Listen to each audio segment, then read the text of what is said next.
E vamos falar agora de inflação. Nós estamos em contato com o Estevão Alexandre, que é economista, professor da FIP-CAF. Professor, boa tarde.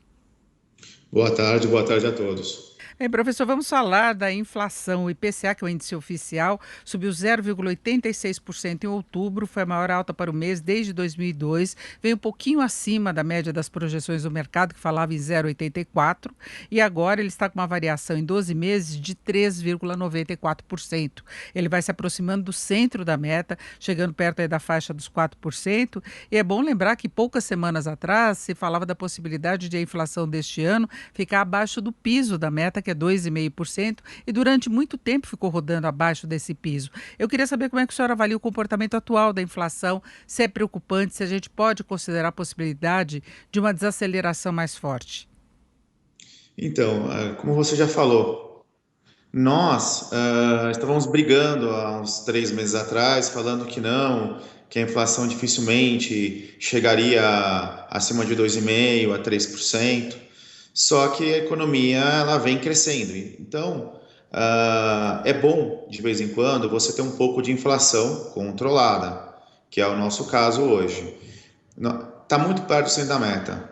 Acredito eu que, apesar desse rompante que nós tivemos aí, que é o maior em 18 anos, para o mês de outubro, eu acredito que a gente não vai ter tanto problema com a inflação. A inflação a gente não perdeu o controle, mas sim é uma inflação que já vinha esperando, né? Lembrando que os meses anteriores, logo quando começou a pandemia, veio numa queda vertiginosa. Então, é muito importante a gente ressalvar isso, né? Que teve uma maior volatilidade na correção do índice de inflação. Agora, o que tem chamado a atenção também é a quantidade de preços subindo, viu? A pressão está muito mais disseminada e a gente vê, por exemplo, vestuário, que durante muito tempo ficou no campo negativo, agora está com alta de mais de 1%.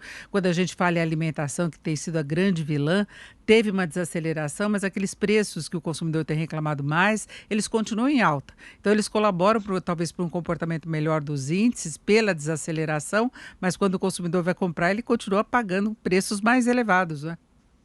Sim, isso é perceptível. Eu, por exemplo, eu faço supermercado em casa e eu pesquiso, que é algo que todo mundo deve fazer, pesquisar bastante antes de comprar, e principalmente para a internet. Às vezes na internet é mais fácil, você chega, compra e simplesmente porque é mais fácil. Então, a primeira coisa é pesquisar sempre preço e sempre comprar o necessário, nunca ficar estocando, né?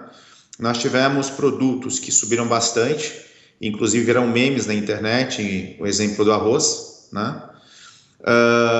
Mas o vestuário ele vem subindo porque o dólar vem subindo, né? Então, basicamente, hoje o vestuário ele é basicamente importado. Você falando tanto de produtos acabados quanto o tecido.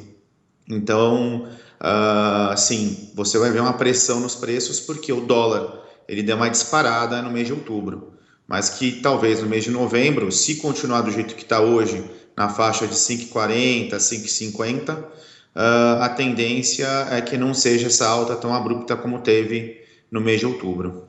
Aí, mas quando pegamos, por exemplo, artigos de residência, dá uma variação de 1,53%, e aí junta muita coisa, né, que as pessoas podem estar consumindo. Então, eletrodomésticos e equipamentos subiram 2,38%, artigos de cama, mesa e banho, mobiliário, consertos e manutenção, utensílios e enfeites, artigos de TV, som, informática, tudo isso em alta. E aí, no outro grupo, transportes também, nós temos uma disparada dos preços de passagens aéreas, na média quase 40% de aumento em todas as regiões do país, aumento do preço da gasolina também de 0,85% e até seguro de veículos, alta de 2,21% na média. É que eu falava que tá se espalhando essa pressão, né? Tá, ela, assim, grande parte dos itens que você comentou é base dólar, né? O dólar subiu demais no último mês e acabou impactando na grande maioria dos itens que você comentou. Inclusive, mas o petróleo caiu, mas se o dólar sobe mais do que a queda do petróleo, naturalmente que os derivados subam também. Então, a grande surpresa é a questão de serviços. Esse é um ponto que a gente não esperava que viesse ter um valor agregado mais alto. Uma grande surpresa nossa também foi a questão das passagens aéreas. Isso é devido ao quê? A malha aérea, a oferta, caiu bastante. As empresas aéreas estão diminuindo bastante a questão de voos, né? Obviamente por causa da pandemia, e a procura começou a aumentar. Então, naturalmente que isso suba, mas com a volta da oferta de mais voos, né? Isso tende a se estabilizar. Mas também não vamos esquecer que leasing de aeronave e também o querosene de avião, ele também é atrelado ao dólar. Então, você tem que ficar muito atento também a esses itens, né? Você está percebendo que nós somos muito dependentes do dólar? Então, com o dólar sobe, naturalmente que as coisas irão subir. E É, aí tem alguns pontos de escassez, como o do arroz, por exemplo, como acho que teve alguns outros itens também que andaram subindo, da item de alimentação, mas o ponto principal é esse: o dólar subiu demais, teve alguns itens que a demanda foi maior que a oferta, e aí vem realmente a inflação. agora, professor, falando nessa questão de pressão do dólar, ela é mais perceptível em alguns casos no atacado. E saiu também o IGPDI nesta sexta-feira, que em outubro avançou 3,68%, foi mais um índice que ficou bem acima da média das projeções do mercado, acumulando em um ano 22,12% de alta. Os IGPs é que estão com uma variação pesadíssima mesmo, né? Aí você está entrando nos GPs, que eles são mais sensíveis ao dólar do que o IPCA, e aí você vai ver realmente que nós saímos de um dólar muito próximo ali antes da pandemia, né? Quatro e pouco, e chegamos a pico de R$ 6, hoje está em torno de 5,40, 5,50. Então, assim, nós somos bem dependentes do dólar, sim. Tá? Então, isso implica.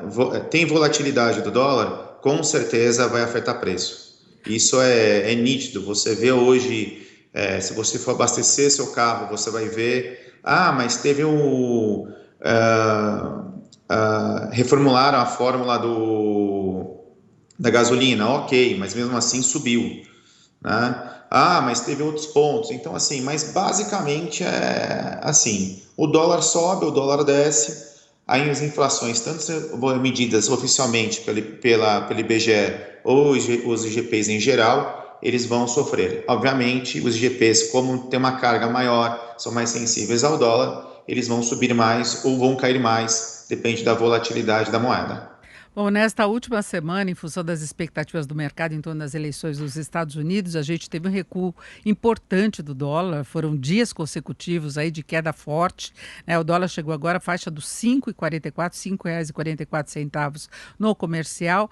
Agora, é um tempo curto para que não haja mais impacto ou que haja um impacto positivo na formação de preços. O dólar tem que se sustentar nesse patamar mais baixo por mais tempo, né?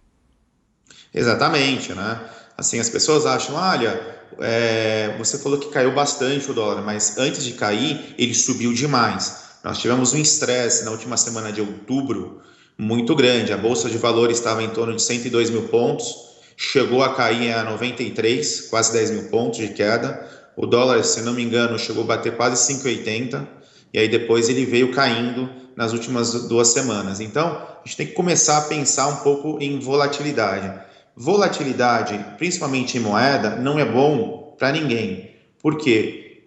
Alguém pode fechar um câmbio, por exemplo, eu estou importando comida em geral, alimentos, e naquele dia eu fechei o dólar a 5,80. Então, meu custo ficou atrelado àquele dólar dos 5,80. Então, ele vai acabar repassando isso para o mercado, e para o atacado, e o atacado vai passar para o varejo, né? Às vezes um pouco mais, um pouco menos. Então, essa sensibilidade, ela tem que ser sentida, e você tem razão. Quanto mais perdurar uma queda da moeda, mais vai influenciar na inflação, por exemplo, de novembro. Vamos supor que em novembro o dólar fique estável no 5,40. Você vai ver que a questão da inflação, ela vai dar uma amenizada. E outra, de novo, em tempos de pandemia e tudo mais, ter um pouco de inflação controlada não é algo tão ruim. Em outro ponto também, eu esperava mais, tá? Devido a essa turbulência no final de outubro, eu estava esperando uma inflação na faixa de 1%, tá? E tinha muita gente pensando da mesma forma. Então veio até um pouco abaixo do que a gente estava esperando. Mas mesmo assim, lembrando que estando perto da meta ou estando muito próximo da parte de cima, que é 5,5 ou 2,5, é muito importante para nós, né? O importante é nós vermos o quê? O PIB voltar a crescer, né? A gente tem um crescimento da economia, voltar a economia a girar, né? Nós temos algumas empresas que estão demitindo. A gente está vendo um show de balanços aí e algumas empresas estão falando em mais demissões até o final do ano. Então, é importante a gente acompanhar todo esse conjunto, né? E, obviamente, na minha opinião, alimentos e bebidas, eles vão continuar, assim, pressionados, porque chega final de ano e as pessoas acabam consumindo mais. Então, esses itens. Perfeito, conversei aqui com o Estevão Alexandre, que é professor da FIPCAP, falávamos sobre inflação. Professor, muito obrigada e um bom final de semana. Obrigado a todos os ouvintes e um bom final de semana a todos.